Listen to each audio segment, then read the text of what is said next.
Suddenly, a small, heavy-breathing island appears in the calm sea. It turns out to be a blue whale chained by dozens of chains. It's been crying out in pain all day. The blue whale has been trapped here for thousands of years. Its body has gradually turned into an island. It has always dreamed of escaping one day. In order to break the chains, the whale has eaten many of the fishermen around it. Until one day, a mysterious man appeared. A man named John. That day, he found a drowned white horse in the water. He tried to pull it from the shore with a rope, but he found that it was no use. He saw a big water wheel and suddenly had an idea. He hung a rope from the water wheel. After a fierce operation, the white horse was successfully rescued. Looking at his savior in front of him, the white horse was moved to tears.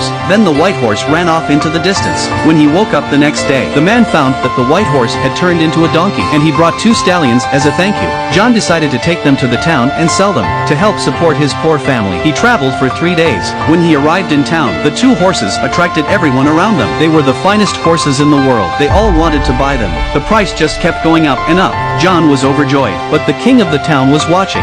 John was about to close the deal. The king suddenly appeared. He ordered the men to keep the horse. He wanted it for himself. John had no choice but to give in. He gave up his steed, but Donkey couldn't stand it any longer. He gave a roar. The 2 stallions ran out of the room. The king wouldn't give up. He rode straight after them. Suddenly the cart tripped. The king fell down. He turned into an old white man. His men tried their best to pull the car over. There was a lot of laughter. The king was furious. He told John to destroy the legendary fire phoenix, because it was only a legend. No one had ever seen a real fire phoenix, but it was the king's order and John couldn't disobey. John had to get on his donkey and ride south to find the phoenix. Luckily, the donkey was smart. He knew that the phoenix loved pine cones. He prepared it in advance, and soon enough sparks appeared on the ground.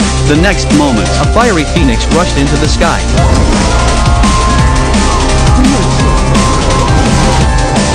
After landing, it grabbed a pine cone and threw it to the sky. It leapt into the air and ate it straight away. It likes the flavor of the pine cone. But after a while, the fire phoenix began to feel numbness in the head. Then it fainted on the ground. It turns out that John has already put a drug in the pine cone.